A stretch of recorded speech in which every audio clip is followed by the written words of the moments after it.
Cool. All right. Well, welcome everybody. Thank you for coming to my first astrology talk for my new astrology practice that I'm launching, the Alchemical Soul. Deborah's telling me she can't find volume. That's interesting. Is anyone else having problems with volume? No, we can hear you. I'm good. Hey, Tomer. Oh, Mary Kate. Hi, guys. I didn't see you. Oh, Nick is coming in.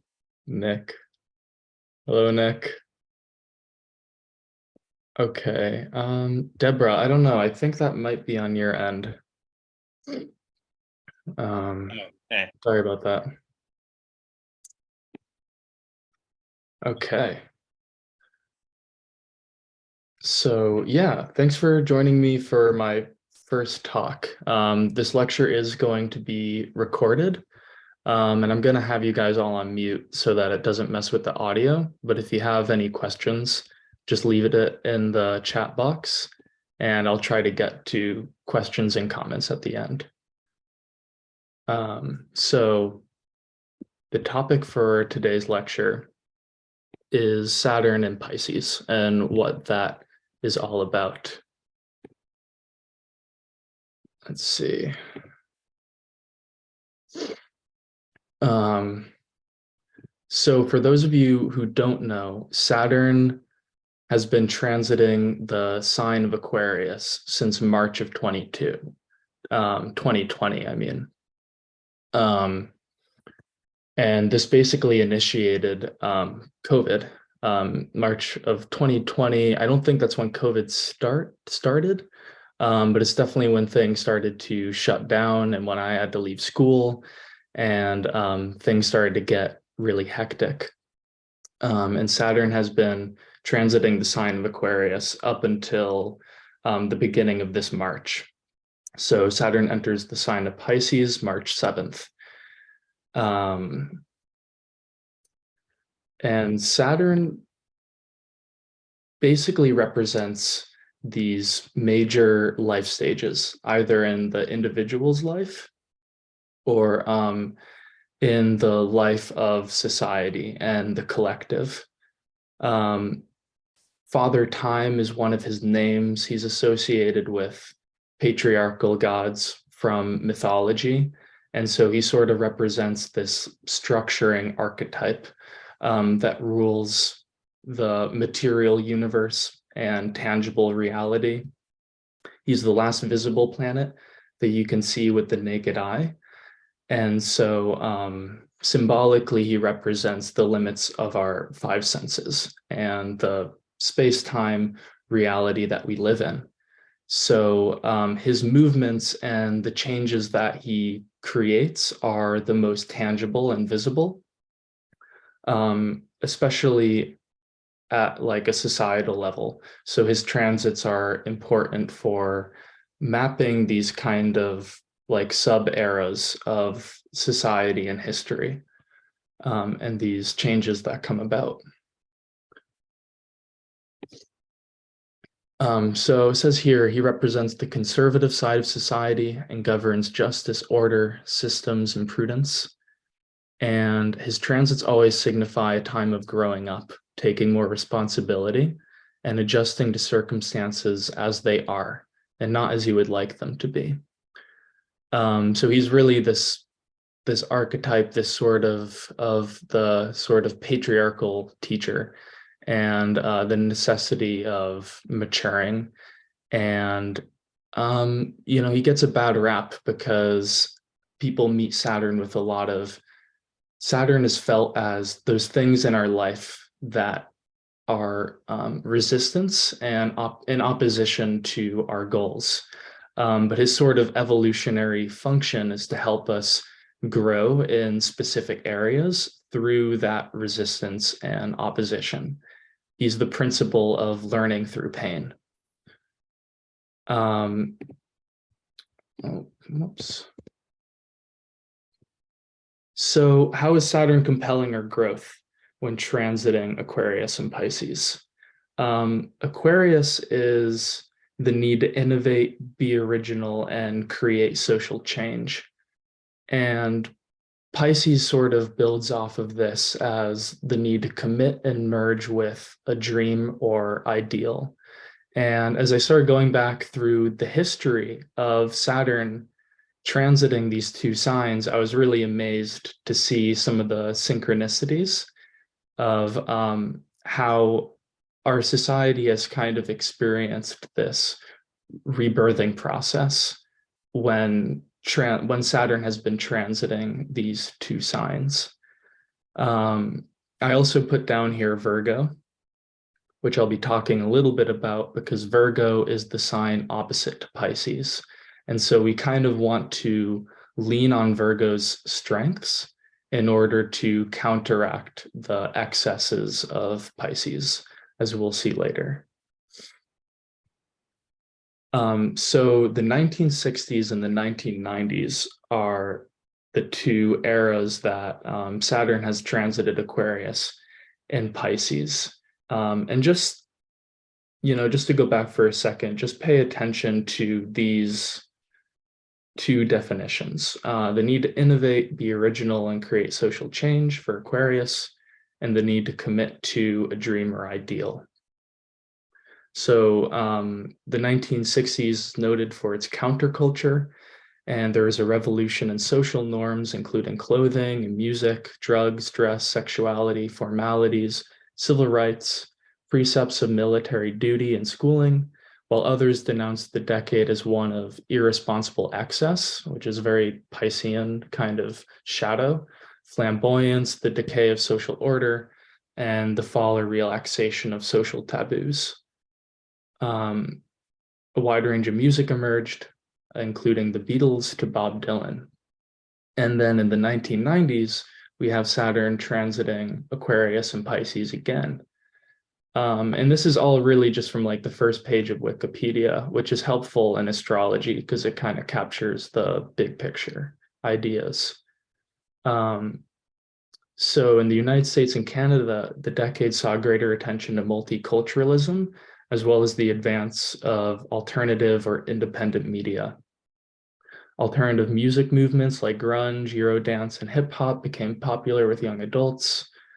And then we also saw advances in technology, the World Wide Web, the evolution of the Pentium microprocessor in accordance with the Moore's law. Let's see, gene therapy trials and cloning, tension with environmentalism, and globalization was kind of the big deal at this point. And the phrases, I thought this was interesting. The phrases netizen and global village became popularized. And netizen means a citizen of the internet. That became a new term. So we already kind of see some of these themes of innovation, social change, and sort of dreams, new dreams and ideals kind of coming to the forefront during these times. So in the 1960s, just to go a little bit deeper into this, we first have Saturn entering Aquarius in 1962. And one of the things that happened around this time that kind of sparked the psychedelic and spiritual revolution of the 60s was the Harvard psilocybin project. Timothy Leary and the person who would later be known as Ram Dass, he was Richard Alpert at this time. So Richard Alpert and Timothy Leary at this time were experimenting with psilocybin for the first time. And they're running trials and tests as Harvard professors. And this would eventually get them into a lot of trouble and they would be fired. But it was basically this revolutionary experience for both men of experiencing their identity as something beyond their social identity, their roles, their body, their physical self. And so it was obviously very transformative for them. You also get the formation of Findhorn Eco Village, which has kind of become a hallmark. Let's see, I just want to make sure I haven't missed anybody while I've been talking and admit people. All right, looks like we're good. Sorry about that. So you have the formation of Findhorn, which is like this hallmark eco village nowadays. It's sort of seen as like the epitome of a successful ability of people to produce their own food and energy and be like a self-sustaining democratic community that comes to decisions off of community consensus and things like that. So it's a pretty revolutionary idea, and we get the formation of that, the first like start of it in 1962. This woman, Betty Friedan, published the book The Feminine Mystique, and this was a reawakening of the feminist movement, and was largely responsible for its second wave. And so we have new, obviously, like civil rights and social issues coming to the fore, and by 1963, the civil rights movement is kind of a central issue in the United States. And then Saturn and Pisces, we have the Millbrook experiment, which is kind of the next evolution of the Harvard psilocybin project. Timothy Leary and Richard Albert had been kicked out of Harvard, and they created this like experimental, I don't know if it was exactly a commune, but it was a lot like 100 acres of land and a huge mansion in New York State. And basically they housed like psychedelic research, but they also had philosophers and musicians and a lot of people who were influential during this area to kind of like come and talk and live together. And it was this whole experiment. And it was interesting. This historian said that the psychedelic counterculture was not created in California, but it was actually created in Millbrook. So this was kind of the womb. And in Pisces, the idea of the womb and sort of nurturing something that isn't quite ready to be launched onto the scene is a big theme.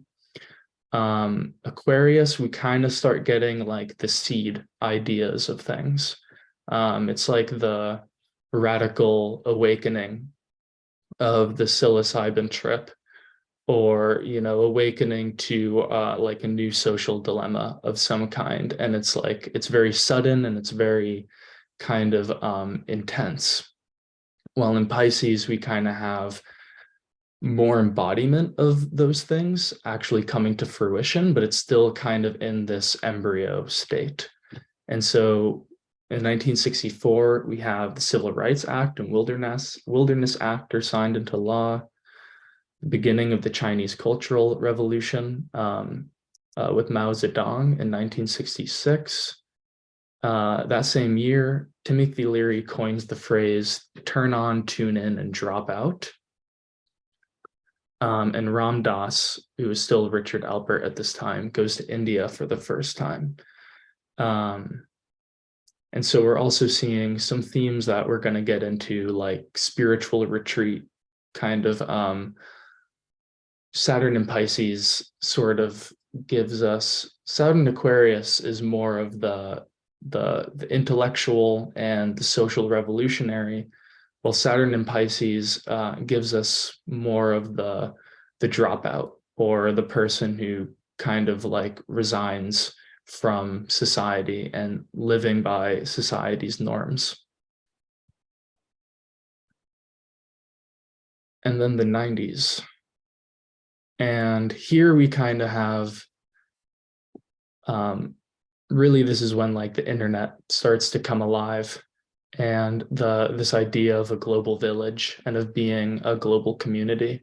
We kind of have like another sort of rebirth period on the global stage of what's happening. We just had the dissolution of the Soviet Union and the emergence of the USA as the sole global superpower. And so it was really seen as like a golden age for capitalism and neoliberal policies. And globalization starts to, increase rampantly at this point. And, capitalism in the United States are sort of the sole ruling power at this point. Um, the European Union is officially formed in 1992. Record numbers of women are elected to high office in the United States, and this was dubbed the year of women, I believe, in 1992. And in 1993, the first web browser goes online. So again, we kind of have this theme of like major social repercussions, big changes as to like the structure of society, um, as opposed to the Cold War era. Um, and we kind of have the seed of this online community, with the first web browser going online. And then Saturn and Pisces from 1993 to 96, we have the first World Congress of Transdisciplinarity, um, which essentially this was like a new sort of wave, um, or popular idea of sort of just like cross-disciplinary studies, and kind of like combining different disciplines and merging them, and sort of using them to support each other. And with Pisces, we oftentimes get like a blurred, like a merging of boundaries between different things, and sort of a merging of them. And then we start to get like the first sort of seedling sprouts of these initial seeds. We have the first conference on climate change, and physicists in 1995 developed the M theory, which is very kind of Piscean in nature, because it was a theory that is sort of bringing together all the different theories of string theory into a coherent model of the universe. And one of the big things was sort of taking into consideration this like underlying ground or matrix of energy that sort of interconnects, and underlies everything, which is essentially what Pisces is meant to describe, is that underlying substratum. And Carolyn Miss publishes Anatomy of the Spirit. And this is kind of around the same time that alternative medicine is starting to enter the mainstream. And we also get like energy healing and that kind of thing. And one of the really interesting things about Pisces is that it does have to do with this deeper spiritual dimension that underlies the physical one. And so, people who are spiritually inclined really love this stuff and really love Pisces energy. And the interesting thing about Pisces is that its shadow has a lot to do with delusion, and illusion, and sort of like clouded perception. And so, you sort of get both the good of what alternative medicine might have to bring to the table, and then you also get your charlatans and people who are sort of being fake gurus and promising different things that aren't true. And so that's one of the things that we want to be careful of as we enter our current phase. And this brings us to today.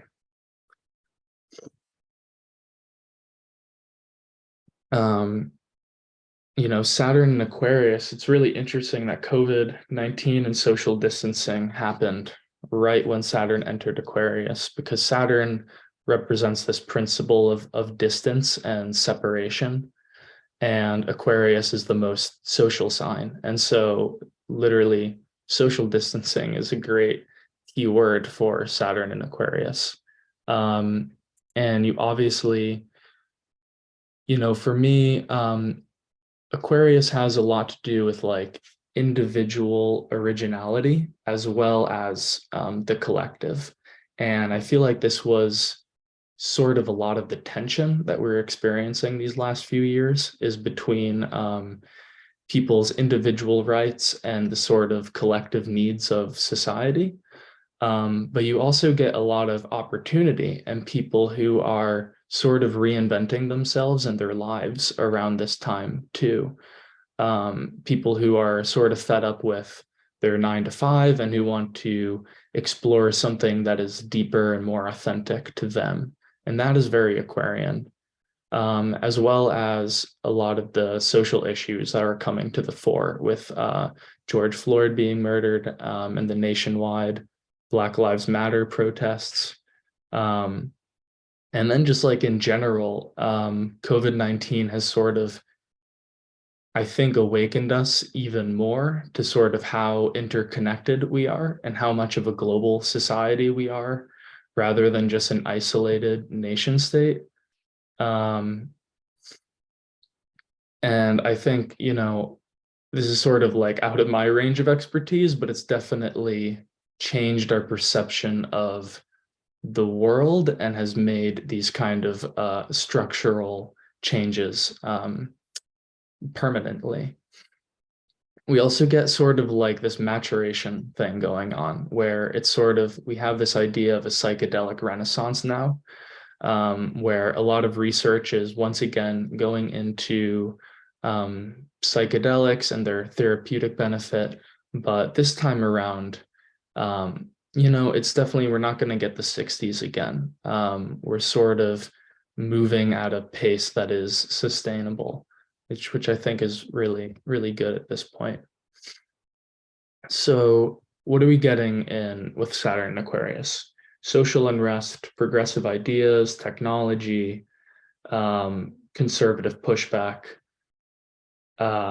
So we get our needs for greater individual expression, highlighting collective goals and disparities between groups of people, sudden awakenings, and sort of like a crystallization of a new picture of the world and reality. And in the next stage, it's more about the nurturance and embodiment of that Aquarian idea or realization. And this is sort of the womb stage where we're in now, where, we're sort of need to bring our dreams to maturity, but we're not really thrusting them into the world yet. Let's see. And Pisces is the final sign in Saturn's cycle. So there's kind of like this feeling of labor, I think. Like it's going to be a bit of a detox process and kind of preparing the way for the new world that is to follow with Saturn and Aries. And so this is really a period of retreat, rest, retuning, rejuvenating, emotional labor, and birthing of this new idea that we feel called to merge with and commit to. So I want to talk a little bit about Virgo, because this is the sign that opposes Pisces. And we sort of need, in astrology, you need the one with the other. Pisces can't exist without Virgo. Virgo can't exist without Pisces. And Virgo is kind of the opposite of this Piscean ocean of undifferentiated energy. It's very practical and exacting. And it's all about efficiency and wanting to be of service and kind of like fine-tuning things and organization. And it's sort of through Virgo that we actually are able to enter the matrix of Pisces, because Virgo is the pinpoint. It's the laser focused mind and meditation that will eventually allow you to experience that, mystical state. And it's also, Virgo is also it's a mutable earth sign, so it's flexible earth. So you can also associate it with yoga and a lot of these disciplines that are spiritual, that are Piscean. So Virgo is about the techniques and discipline required to sort of fully embrace what Pisces has to offer for us.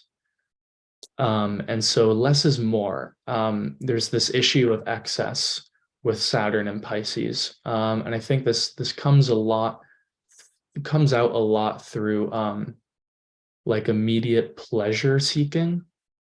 Um, Pisces, Saturn and Pisces is going to stimulate our sacral chakra, our creative sexual energy. And it's going to bring up a lot of our collective trauma around our feminine and sexual energy. And people who are going through this unconsciously may gravitate towards food and immediate gratification and drugs and psychedelics. And sort of the lesson with this is less is more, and just sort of enjoying that, learning to enjoy our sexual energy and learning how to enjoy pleasure. Like all of these things are necessary to heal the feminine, but doing it with intention and doing it with the knowledge of wanting to enjoy this aspect of ourselves responsibly, being energy efficient and maintaining proper boundaries between ourselves and other influences. Again, this is other people and just taking care of our boundaries, because Pisces doesn't have very good boundaries. But with substances and with television, with the internet, and with virtual reality, I think this is going to be sort of a big problem with Saturn and Pisces. Pisces having to do with this kind of dream state, and I think this virtual reality eventually is going to get so amazing that you can probably just like plug into a virtual reality and be completely absorbed in this completely different world and life, even more than we've already seen with video games. And so I think this is kind of this is really important in working with Saturn and Pisces, because it's going to be all about healing collective wounding and pain around our sexual energy. And the two things that we want to avoid is the excess in immediate gratification and kind of seeking pleasure compulsively, and completely suppressing our sexuality and trying to like just sublimate it or something is something that we also want to avoid. So learning to surf. This isn't a good time. You can't cling to Pisces and you can't build anything on an ocean. And so this time is going to dissolve our usual idea of security. And so it's going to be very important to embrace Virgo and embrace this principle of flexible earth and being very grounded, but also very flexible at the same time. And it's possible that this time that we're gonna feel drawn to some kind of spiritual retreat, whatever that could mean for you, and just sort of isolating yourself in order to come to a deeper connection to the cosmos and yourself, because the outer world is going to continue to become more confusing and chaotic.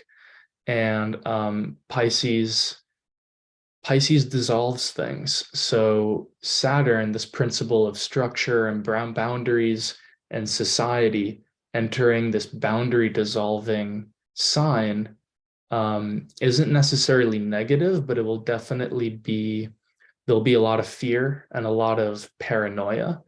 This is some of the shadow of Pisces is fear and paranoia, again, delusion. So sort of like the end of the world and, these really like fear-inducing ideas are going to be prevalent. And so it's going to be really, really necessary. This next 2.5 years is all about creating a container to manifest our dreams. But that doesn't necessarily mean that we're out there creating the business yet, or buying the house or building the castle on this ocean. It's not time to lay the brickwork yet. But it is the time to create the like neurological container, our ability to be present and grounded during the course of the day as we enter this kind of like birth canal experience that the world is going through. It's all about Virgo, and it's all about getting organized and sort of creating the space within ourselves and within our life to manifest those dreams or visions that we have for our life, but being patient as well. Because again, this is kind of like the womb state where a lot is happening and a lot is developing, and you want to take as good care of that baby, that embryo as you can, but you can't rush that birth process either. When we get to Saturn and Aries in 2026, it's going to be a very different picture. It looks like I'm coming up on a minute of time here because I don't have the Zoom Pro or whatever I need to have a longer thing. So Can you just do it. resend the link after you're done? We can jump back No, on. I think I'll end it there. I wanted to show the birth chart of this thing, but I think that gets the gist of it at least, and sort of shows you how this works. I just want to, before this closes, it might close on me, so I apologize for that.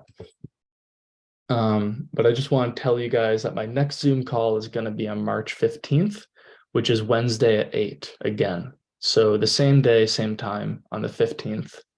And that'll be a talk on the new moon in Aries and the spring equinox and what that is kind of going to bring for us at the beginning of the spring. And then I officially launch my social media and website on the 24th. So